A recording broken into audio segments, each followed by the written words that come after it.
व्यष्टि अर्थशास्त्र से संबंधित पिछले वीडियो में हमने ये जाना कि फ्रीडमैन सेवेज परिकल्पना क्या होती है। बहुत ही संक्षिप्त में हमने उसको समझा था। जब हमने स्टार्टिंग में व्यष्टि अर्थशास्त्र के क्षेत्रों का अध्ययन किया था, तब हमने देखा था कि मुख्य रूप से ये 5 सेक्टर में होती है: उपभोग, उत्पादन, विनिमय, वितरण और राजस्व। तो व्यष्टि अर्थशास्त्र का लगभग उपभोग का पूरा सेक्टर हम कवर कर चुके हैं। विभिन्न वीडियो के माध्यम से हमने उपभोग में जो भी चैप्टर आते हैं, लगभग सब चैप्टर हमने डिस्कस कर लिए हैं। आज के इस वीडियो के माध्यम से हम उत्पादन स्टार्ट करेंगे। तो आज के इस वीडियो में हम ये जानेंगे कि प्रोडक्शन क्या होता है, उत्पादन क्या होता है, उत्पादन फलन क्या होता है, उत्पादन फलन कितने प्रकार के होते हैं, आदि जो बेसिक जानकारी है उसके बारे में हम आज के इसमें देखेंगे। सबसे पहले देखिए, हमें उत्पादन फलन को समझने से पहले हमें यह समझना होगा कि उत्पादन किसे कहा जाता है। तो सबसे पहले क्या है उत्पादन, किसको कहते हैं। कई बार क्या होता है, स्टूडेंट्स बहुत मेहनत करके आते हैं, बोलते हैं मेरे को 12th में 1900 से 100 इकोनॉमिक्स में मिले, और जब मैं उनसे पूछता हूं कि define what is production, it is very difficult. बहुत मुश्किल हो जाता है उनके लिए उत्पादन को परिभाषित करना, क्योंकि छोटी टर्म है पर बहुत सामान्य बात कई बार बच्चों को समझ में नहीं आती है। कई बार हम केवल ये पूछ लेते हैं कि उपभोग क्या होता है, वो उसको डिफाइन नहीं कर पाते हैं। तो आज सबसे पहले हम ये समझेंगे कि उत्पादन कहते किसको है, उसके बाद हम उत्पादन फलन को समझेंगे। उत्पादन फलन कौन कौन से प्रकार होते हैं उसके बारे में हम चर्चा करेंगे।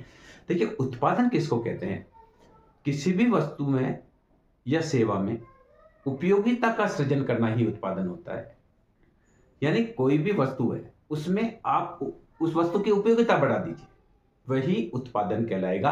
यानी उत्पादन में कोई चीज बनाई नहीं जा रही है, केवल रूप परिवर्तन करके भी उपयोगिता को बढ़ाया जा सकता है, समय स्थान बदल के भी उपयोगिता को बढ़ाया जा सकता है, जैसा कि हमने उपयोगिता विश्लेषण में पढ़ा था।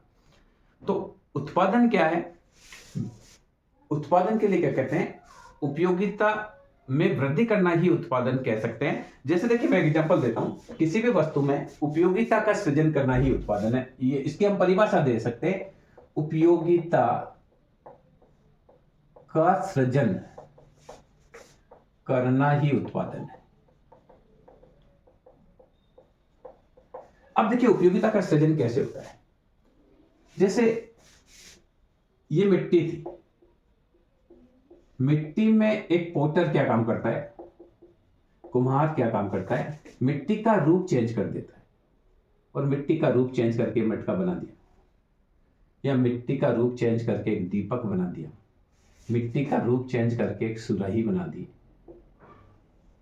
तो यहां क्या किया, कुम्हार के द्वारा मिट्टी नहीं बनाई गई, पर क्या किया गया उनके द्वारा, मिट्टी में अपना श्रम डाला, और मिट्टी में श्रम डाला तो मिट्टी में श्रम डालने के बाद मिट्टी से मटका बन गया। मान लीजिए ये मटका बन गया मिट्टी का, या मिट्टी से उसने दीपक बना दिया, मिट्टी से ईंट बना दी, मिट्टी से सुराही बना दी, मिट्टी से गुल्लक बना दिया। तो क्या हुआ, मिट्टी की उपयोगिता बढ़ गई। तो ये हम कहेंगे कि मटके का कुम्हार की द्वारा उत्पादन किया गया, सुराही का उत्पादन किया गया। इसी प्रकार से देखिए, कारपेंटर क्या करते हैं, प्रकृति में लकड़ी पहले से अवेलेबल है, ये सपोज करें ये वुड है। अब एक कारपेंटर इसमें अपना लेबर डालता है, और लेबर डालने से इस वुड का रूप चेंज हो जाता है। अब ये वुड जो है ये चेयर के रूप में डेवलप हो गई। तो व्हाट ही हैव डन, उसने क्या किया, उसने क्या किया, लकड़ी का रूप चेंज किया। रूप चेंज करने से लकड़ी की उपयोगिता बढ़ गई। पहले लकड़ी थी, लकड़ी से उन्होंने अपना श्रम डाला, और लकड़ी से उसने क्या किया, ये टेबल, मान लो टेबल बना दिया या चेयर बना दिया, वो टेबल जो भी बनाया, पलंग बना दिया, कुछ भी बनाया। तो वहां कारपेंटर के द्वारा क्या किया, अपने श्रम से लकड़ी की उपयोगिता को बढ़ाया गया। मम्मी हमारे लिए खाना बनाती है, आटे की उपयोगिता को बढ़ा देती है, रोटी बना देती है, दाल को फ्राई करके दाल की उपयोगिता को बढ़ा देती है। टेलर हमारे कपड़ों को काट पीट के हमारे शरीर के हिसाब से बना देता है। तो वहां वो क्या करते हैं, टेलर के द्वारा कपड़ा नहीं बनाया गया, पर कपड़े का रूप चेंज करके आपके साइज के अकॉर्डिंग, आपके हेल्थ के अकॉर्डिंग उसको डाल दिया गया। तो उसमें उन्होंने क्या किया, उपयोगिता का सृजन किया। तो हम क्या कह रहे हैं, उपयोगिता क्या है? उत्पादन क्या है? उपयोगिता का सृजन करना ही उत्पादन है। अब उत्पादन कई प्रकार के हो सकते हैं, विजिबल भी हो सकते हैं, नॉन विजिबल भी हो सकते हैं, भौतिक उत्पादन भी हो सकता है, अभौतिक उत्पादन भी हो सकता है। तो हमें अगर आपसे ये पूछा जाए कि उत्पादन किसे कहा जाता है, तो आप बोलेंगे उपयोगिता का सृजन करना ही उत्पादन है। किसी भी वस्तु में उपयोगिता डाल दें, किसी भी सेवा में उपयोगिता डाल दें, तो भी उत्पादन ही कहलाएगा। हम कपड़े प्रेस के लिए देते हैं, तो जो वॉशरमैन है उसके द्वारा कपड़े नए नहीं बनाए जाते, केवल उनको वॉश करके प्रेस करके उनकी यूटिलिटी बढ़ा देते हैं। गंदे कपड़े हैं तो हम पहनकर नहीं जा सकते। अब उन्होंने क्या किया, वॉशरमैन ने उन कपड़ों को धो दिया, प्रेस कर दिया, अब उनकी यूटिलिटी बढ़ गई। पहले हम पहन के नहीं जा सकते थे मार्केट या कहीं फंक्शन में, अब उन्हीं कपड़ों को वापस पहनकर जा रहे हैं, तो यूटिलिटी इंक्रीज। तो वहां पे भी उसको क्या कहेंगे, प्रोडक्शन कहेंगे। तो अगर आपसे ये पूछा जाए कि उत्पादन किसे कहा जाता है, तो आप बोलेंगे उपयोगिता का सृजन करना ही उत्पादन है। Creating the utility, increasing the utility in A commodity, that is a production. अब दूसरी बात ये आती है, ये तो हमने बात करी उत्पादन की। अब एक जो बार बार प्रश्न जो आता है, वो प्रश्न आता है कि उत्पादन फलन क्या है? What is production function? देखिए, उत्पादन के मुख्य रूप से 5 साधन होते हैं। आपको कोई भी उत्पादन करना है तो आपको उत्पादन के 5 साधन चाहिए: भूमि, पूंजी, श्रम, प्रबंध, सास। या 5M के नाम से भी प्रोडक्शन को बोला जाता है। 5M: man, machine, material, management and money. ये उत्पादन के साधन है। हम कोई भी उत्पादन करेंगे, अब किसी भी प्रकार का उत्पादन करना है तो हमको पहली चीज तो हमको भूमि चाहिए जहां हम उत्पादन करेंगे। इसके अलावा उत्पादन का काम करने के लिए कुछ ना कुछ लेबर की जरूरत होती है, कुछ पैसा चाहिए मशीन वगैरह खरीदने के लिए, एक भवन चाहिए। तो हम सामान्य रूप से कहते हैं कि उत्पादन के 5 साधन होते हैं: भूमि, पूंजी, श्रम, प्रबंध और साहस। या जैसा हमने कहा 5M होते हैं: man, machine, material, money and management. तो उत्पादन के साधन व उत्पादन की मात्रा, इनमें रिलेशन होता है। हम उत्पादन के साधन को बढ़ाएंगे, उत्पादन भी बढ़ जाएगा, साधन घटाएंगे, कम उत्पादन होगा। अगर हम 2 श्रम और 2 पूंजी का प्रयोग करेंगे तो उत्पादन कम होगा, 10 श्रम और 10 पूंजी का प्रयोग करेंगे तो उत्पादन और ज्यादा होगा। सीमेंट फैक्ट्री के द्वारा एक शिफ्ट में 5000 मशीन और 5000 लेबर का प्रयोग किया जा रहा है तो उत्पादन और ज्यादा होता है। तो कहने का तात्पर्य है कि उत्पादन, production is function of L के टी। ये उत्पादन के साधन है। और ये उत्पादन, एल फॉर लेबर, के for capital, T for technology, अलग अलग हो सकते हैं उत्पादन के जो भी साधन है। एल फॉर लैंड भी हो सकता है, एल फॉर लेबर भी हो सकता है, के फॉर कैपिटल हो सकता है। तो ये उत्पादन के साधन व उत्पादन में आपस में जो संबंध होता है उसे ही उत्पादन फलन कहा जाता है। सामान्य रूप से क्या होता है, उत्पादन फलन एक धनात्मक फलन होता है, अर्थात हम साधन को बढ़ाते हैं तो उत्पादन भी बढ़ जाता है, साधन को घटाते हैं तो उत्पादन भी घट जाता है। तो ये देखिए, ये इस प्रकार से प्रोडक्शन फंक्शन होता है। Production function P equal to function of L K T। ये बता रहा है कि साधन कम है तो उत्पादन Q1 है। हम साधन बढ़ा देते हैं, L1 से L2 कर देते हैं तो उत्पादन बढ़कर Q2 हो जाता है। साधन और बढ़ा देंगे तो उत्पादन और बढ़ेगा, यानी इनमें पॉजिटिव रिलेशन होता है। देखिए, फंक्शन बढ़ेंगे तो प्रोडक्शन भी बढ़ेगा और उत्पादन के फंक्शन फैक्टर्स घटा देंगे तो प्रोडक्शन भी घटेगा। तो ये एक फिजिकल होता है, फिजिकल संबंध होता है। उत्पादन व उत्पादन के साधनों के मध्य जो भौतिक संबंध होता है उसे ही उत्पादन फलन की संज्ञा कहते हैं। यह एक धनात्मक फलन होता है, अर्थात उत्पादन के साधन हम बढ़ाएंगे तो उत्पादन भी बढ़ जाएगा, उत्पादन के साधन कम करेंगे तो उत्पादन भी कम हो जाएगा। अब देखिए, उत्पादन फलन में मुख्य रूप से एल को, या उत्पादन के साधन में, उत्पादन फलन में मुख्य रूप से 3 चीज को डिस्कस करना चाहेंगे। पहला, कुल उत्पादन। दूसरा हम डिस्कस करते हैं सीमांत उत्पादन। और तीसरा डिस्कस कर लेते हैं औसत उत्पादन। देखिए, इन तीनों को डिस्कस करते हैं, कैसे इसको निकालते हैं। सबसे पहली बात हम करते हैं कि कुल उत्पादन किसको कहते हैं। तो कुल उत्पादन क्या है?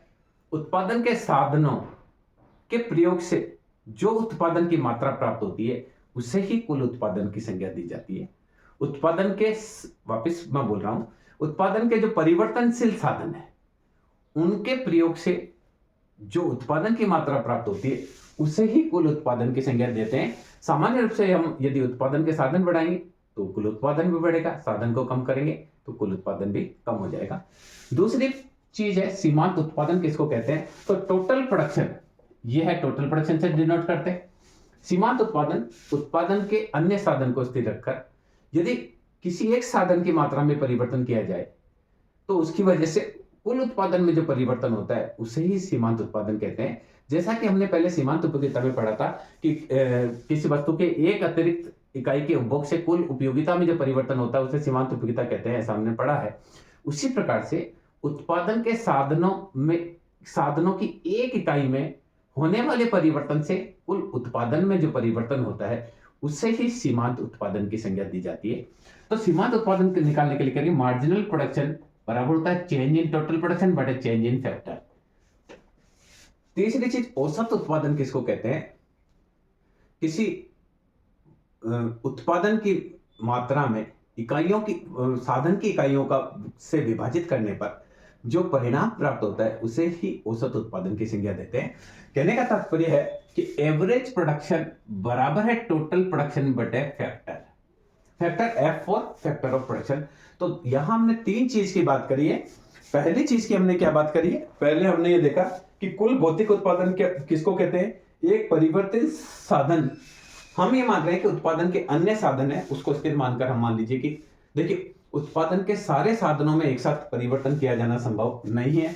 एकदम से हम नई फैक्ट्री नहीं लगा सकते, एकदम से हम नई मशीन नहीं ला सकते। तो उत्पादन का अध्ययन करने के लिए हम मान रहे हैं कि कुछ साधन को स्थिर रखते हैं, दूसरे साधन में हम परिवर्तन करते हैं। तो उत्पादन के परिवर्तनशील साधनों में होने वाले देखिए हम ये बोल रहे हैं कि अगर देखिए कुल उत्पादन किसको कहते हैं, तो उत्पादन के विभिन्न परिवर्तनशील साधनों की इकाइयों के प्रयोग से जो उत्पादन प्राप्त होता है उसे कुल उत्पादन कहते हैं। उत्पादन के किसी साधन की एक इकाई में परिवर्तन से कुल उत्पादन में जो परिवर्तन होता है उसे सीमांत उत्पादन कहते हैं। और औसत उत्पादन के लिए कुल उत्पादन में साधनों की इकाइयों को विभाजित करने पर जो परिणाम प्राप्त होता है उसे औसत उत्पादन कहते हैं। तो हम इसको समझते हैं कि किस प्रकार से सीमांत उत्पादन की हम गणना कर सकते हैं, कुल उत्पादन की गणना कर सकते हैं और इनमें आपस में रिलेशन की बात कर सकते हैं। तो पहले देखिए सीमांत उत्पादन मार्जिनल प्रोडक्टिविटी क्या है। सबसे पहले हम क्लियर कर चुके हैं, उत्पादन के अन्य साधनों को स्थिर रखकर किसी एक साधन की मात्रा में एक इकाई का परिवर्तन करने से कुल इकाई में जो परिवर्तन होता है उस परिवर्तन को ही सीमांत उत्पादन की संज्ञा देते हैं। सामान्य रूप से हम जो कुल उत्पादन है उसके ढाल से सीमांत उत्पादन की गणना कर सकते हैं। देखिए ये टोटल प्रोडक्शन, यहां देखिए ढाल अलग है, ये स्लोप है।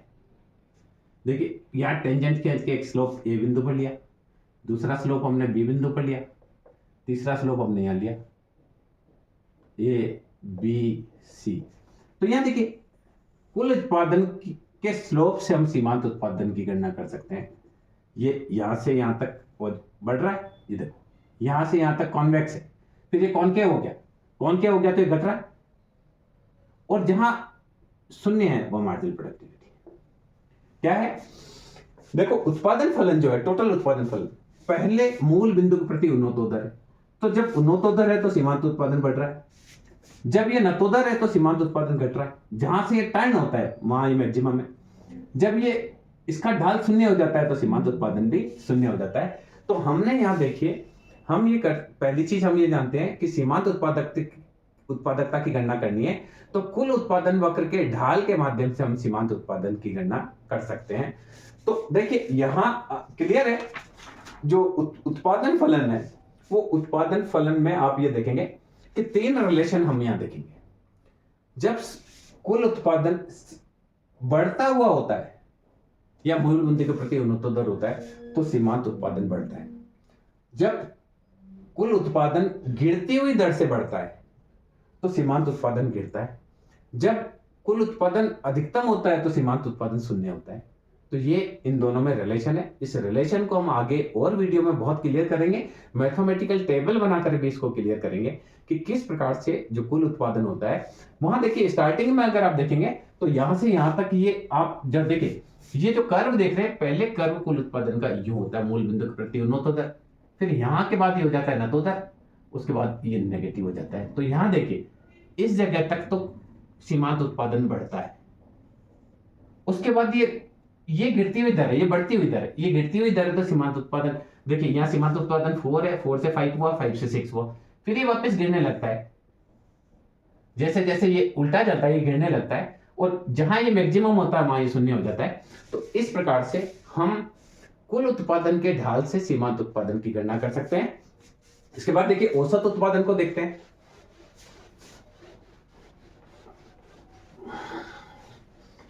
दूसरी चीज हमको यहां देखनी है, औसत उत्पादन। देखिए, औसत उत्पादन ज्ञात करने के लिए क्या करते हैं, मूल बिंदु से हम कुल उत्पादन है, देखिए कुल उत्पादन पहले मूल बिंदु के प्रति उन्नतोदर, उसके बाद नतोदर। अब देखिए, मूल बिंदु से खींची गई रेखा का ढाल पहला ही है, इसके बाद ढाल बढ़ा, उसके बाद वापस ढाल गिरा। तो देखिए, इससे सीमांत औसत उत्पादन की गणना कर सकते हैं। ये पहला, ये ढाल और बढ़ा, इसके बाद ढाल वापस गिर रहा है, तो यहां से यहां तक ये एवरेज प्रोडक्शन बढ़ा। अब देखिए, ये लगातार यूं नीचे जाता जाएगा, ढाल नीचे जा रहा है, तो ये एवरेज प्रोडक्टिविटी।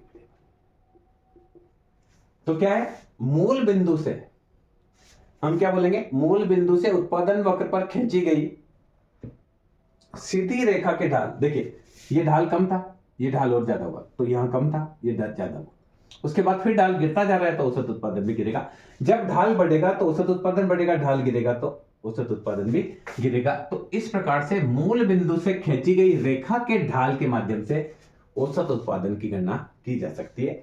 अब तीसरी बात, इन दोनों में आपस में रिलेशन क्या है, इसकी बात भी कर लेते हैं, फिर इसका मैथमेटिकल रिलेशन निकालना भी सीखेंगे। तो देखिए, औसत सीमांत व औसत उत्पादन में संबंध।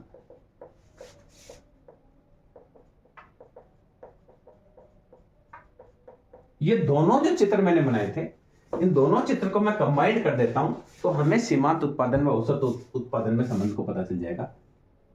ये देखिए, हमारा ये यहां से यहां मूल बिंदु के प्रति उन्नतोदर, ये नतोदर, ये सब टोटल प्रोडक्टिविटी ऑफ लेबर है। अब यहां देखिए, एवरेज प्रोडक्टिविटी और मार्जिनल प्रोडक्टिविटी यहां निकालेंगे। अब देखिए, ये मार्जिनल प्रोडक्टिविटी और एवरेज प्रोडक्टिविटी ऑफ लेबर, ढाल अधिकतम। तो यहां देखिए, एवरेज प्रोडक्टिविटी और मार्जिनल प्रोडक्टिविटी में रिलेशन। हमने क्या किया, दोनों को देखिए, ये इसका पहले स्लोप, ये फर्स्ट स्लोप, टोटल प्रोडक्टिविटी का स्लोप है, इससे मार्जिनल प्रोडक्टिविटी निकालेंगे। कैसे करेंगे, देखिए वापस मैं करके बताता हूं, बहुत इजी है, आप स्टेप बाय स्टेप चलेंगे तो आपको आसानी से आ जाएगा। क्या करना है, देखिए, पहले मूल बिंदु के प्रति उन्नतोदर बनाना है, उसके बाद यहां से इसको नतोदर बनाना है, total productivity of labour suppose. अब यहां देखिए, यहां ढाल अधिक, ये स्पर्श रेखा, यहां से आप मार्जिनल प्रोडक्टिविटी को लेंगे, तो ये मार्जिनल प्रोडक्टिविटी, यहां ढाल शून्य, तो देखिए, ये आपने मार्जिनल प्रोडक्टिविटी ली और ये मार्जिनल प्रोडक्टिविटी। एवरेज प्रोडक्टिविटी में ढाल को देखते, पहले ढाल बढ़ता है, देखिए फर्स्ट सेकंड में बढ़ा, फिर घटा, तो ये यहां बढ़ रहा है, यहां तक बढ़ रहा है, तो यहां हमने एवरेज प्रोडक्टिविटी को लिया। तो इन दोनों कर्व को हम अलग बनाकर देखें, तो ये तो आपकी आ रही है मार्जिनल प्रोडक्टिविटी ऑफ लेबर, और ये आ रहा है आपका एवरेज प्रोडक्टिविटी ऑफ लेबर। या तो ये क्या बता रहा है, ये बता रहा है कि जब एपीएल बढ़ता है तो एमपीएल उससे तेज बढ़ता है। जब एपीएल बढ़ेगा, औसत उत्पादन बढ़ेगा, तो सीमांत उत्पादन उससे तेज बढ़ेगा। देखिए, औसत उत्पादन बढ़ रहा है, सीमांत उत्पादन उससे तेज बढ़ रहा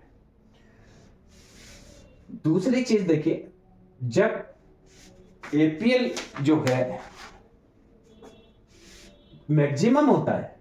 दूसरी चीज देखिए कि एपीएल जब मैक्सिमम है उस समय सीमांत उत्पादन और औसत उत्पादन बराबर है।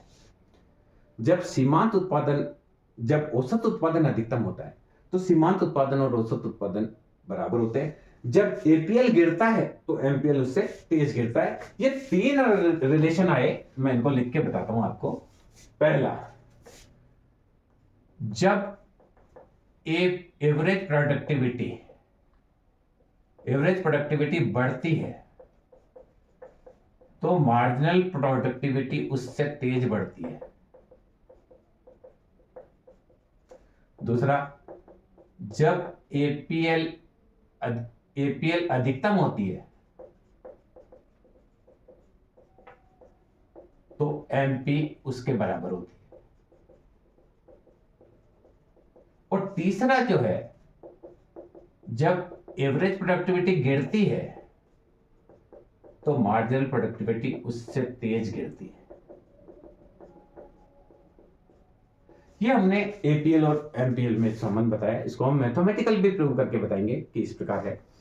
तो यहां हमने ये देखा उत्पादन किसको कहते हैं, उत्पादन फलन क्या होता है, और उसके बाद हमने देखा कि टोटल प्रोडक्टिविटी क्या होती है, मार्जिनल प्रोडक्टिविटी क्या होती है, और साथ ही हमने ये भी डिस्कस किया कि इन दोनों में आपस में क्या रिलेशन होते हैं। अब उत्पादन फलन के प्रकार।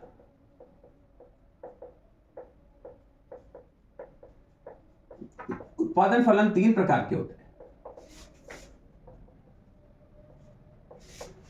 पहला, जब उत्पादन के अन्य सभी साधनों को स्थिर रखकर केवल एक ही साधन में परिवर्तन करते हैं तो उसके फलस्वरूप जब उत्पादन में जो परिवर्तन होता है उसको हम बोलते हैं परिवर्तनशील अनुपातों का नियम। आगे हम पढ़ेंगे इसको। एक साधन परिवर्तन, देखिए क्या है, जब उत्पादन के अन्य सभी साधनों को स्थिर रखकर केवल उत्पादन के एक ही साधन में परिवर्तन किया जाता है तो उसके फलस्वरूप उत्पादन में जो परिवर्तन होता है उसका अध्ययन करते हैं हम परिवर्तनशील अनुपातों के नियम के अंतर्गत। इसके अंदर होता है उत्पत्ति वृद्धि नियम, उत्पत्ति समता नियम, उत्पत्ति ह्रास नियम, जिसका हम बाद में डिस्कस करेंगे। जब उत्पादन के अन्य साधन को स्थिर रख ले और केवल दो ही साधन परिवर्तित करें, हम सोचे कि श्रम और पूंजी को हम परिवर्तित करेंगे, तो दो साधन परिवर्तन होते हैं तो इसका अध्ययन हम करते हैं समोत्पाद वक्र के अंतर्गत। इसको भी अलग से पढ़ेंगे, दो साधन परिवर्तन। और यदि दीर्घकाल में उत्पादन के सभी साधनों में परिवर्तन किया जाए और समान अनुपात में परिवर्तन किया जाए सभी साधनों में, तो उसके फलस्वरूप जो उत्पादन में परिवर्तन होता है इसको बोलते हैं पैमाने के प्रतिफल। यह है सभी साधनों में। इसको अलग से हम देखेंगे। तो इस प्रकार से उत्पादन फलन तीन प्रकार के होते हैं। एक परिवर्तित साधन सहित उत्पादन फलन, जिसको हम परिवर्तनशील अनुपातों का नियम बोलते हैं। दो अन्य सभी साधनों को स्थिर करके दो साधनों में परिवर्तन करते हैं तो उसको हम समोत्पाद वक्र का अंतर्गत अध्ययन करते हैं। और सभी साधनों में परिवर्तन उसका हम अध्ययन करते हैं रिटर्न टू स्केल यानी पैमाने के प्रतिफल के। तो मैं समझता हूँ इस वीडियो के माध्यम से आप समझ पाए होंगे कि उत्पादन फलन क्या होता है, किसे कहते हैं, कौन कौन से उत्पादन फलन होते हैं। ये मैं समझता हूँ ये वीडियो उत्पादन को समझने के लिए, उत्पादन फलन को समझने के लिए बहुत उपयोगी रहेगा। धन्यवाद।